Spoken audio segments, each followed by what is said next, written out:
I've seen one Regent honeyeater here in my life. They're symbolic of what we've done to the rest of the landscape. So if we could bring them back, that would be fantastic.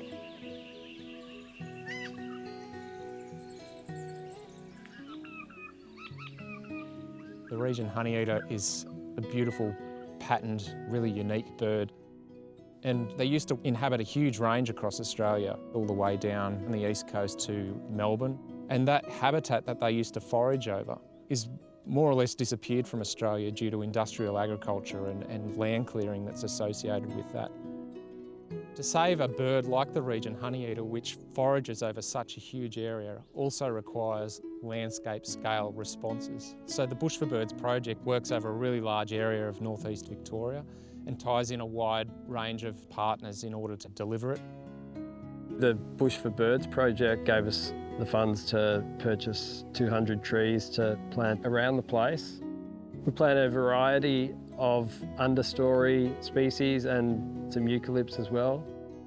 Hopefully in 20 years, that's going to be the key to getting swift parrot and Regent honeyeater back into the system.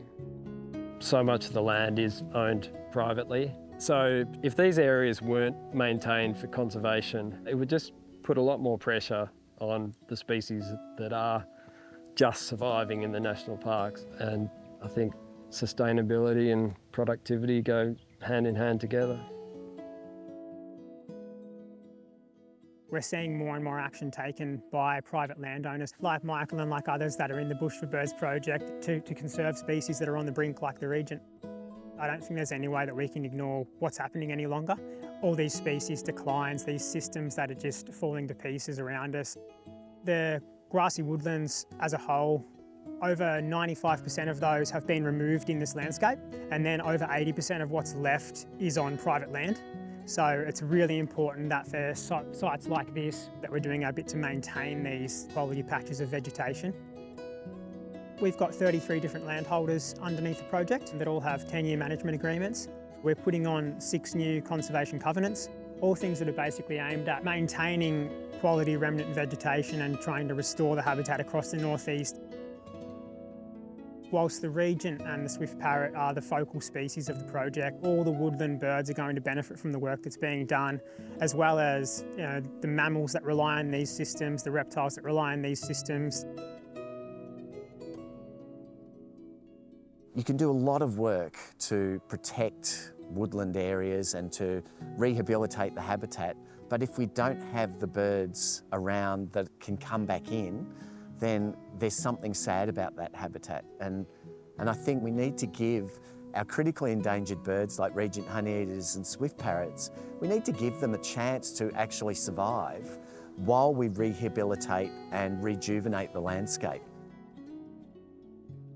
So BirdLife Australia has been involved in alleviating the threat that noisy miners create for those birds, because noisy miners are very aggressive to other birds in their territory.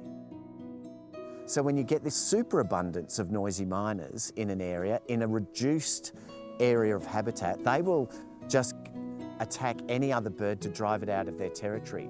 So we're looking at reducing noisy miner numbers in specific high-value areas, and we've seen a benefit. On one of the properties that we were working, Regent honeyeaters nested last year. Now, in previous years at that site, the noisy miners would have just harassed those birds to the extent that we really seriously doubt that they would have been successful raising any chicks at all. What's really important is that we continue monitoring to know where the Regent honeyeaters are turning up, where the swift parrots are, and then we can focus on those sites and keep the habitat in those areas as friendly for those species as possible. And if we can get anybody that's interested in birds while they're out doing the thing they enjoy to monitor what they're seeing, then we get a much better picture of where the birds are and what they're doing. Swamps, Rivers and Ranges has been involved with the Bush for Birds project through our survey program. So we have volunteers who go out into the environments that they love, record the birds that they enjoy seeing, so that we can see how bush birds are tracking, whether we're seeing declines, whether we're seeing years of boom, years of bust, and what's happening across the landscape.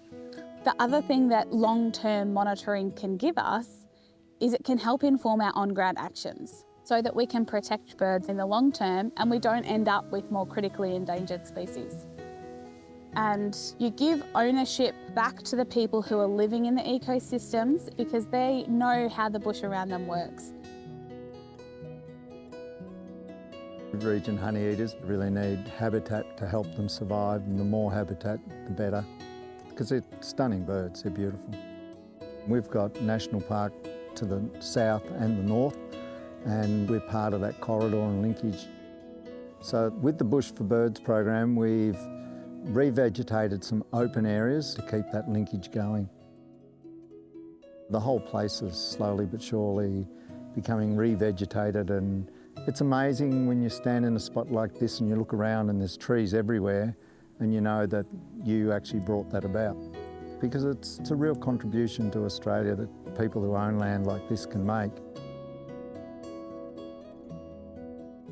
Personally, I've really enjoyed being involved in the Bush for Birds project. I've learned a lot about what you need to do to help the environment recover, and it's really impressed on me the need to, as a landowner, to do something meaningful. I haven't actually seen a Regent honeyeater. I've read the stories of the days before colonisation when the flocks were so big that they would darken the sky. It's hard to believe that now, but I sort of take the view that anything you do for honeyeaters is good for honeyeaters. So there are lots and lots of other honeyeaters that may not be endangered at the moment, but probably will be if we don't get our skates on. It feels like a good legacy to hand on, creating the situation for the flora and fauna to thrive. As part of the project, we planted 190 paddock trees, and we also put in some fences to segregate out the regrowth areas from the other part of the farm. It's really positive, and it's so important to be doing this. There's a huge amount of work to do, and if a little bit of it can rub off, then that's great. Imagine being able to say we have swift parrots, and if we happen to get some Regent honeyeaters too. The Bush for Birds project has some pretty significant outcomes attached to it. 2,500 hectares of land management agreements have been implemented, and that includes 2,000 hectares of remnant vegetation protection. Also, we've undertaken 250 hectares of revegetation, and that includes putting 61,500 trees in the ground, 2,000 hectares of noisy miner control.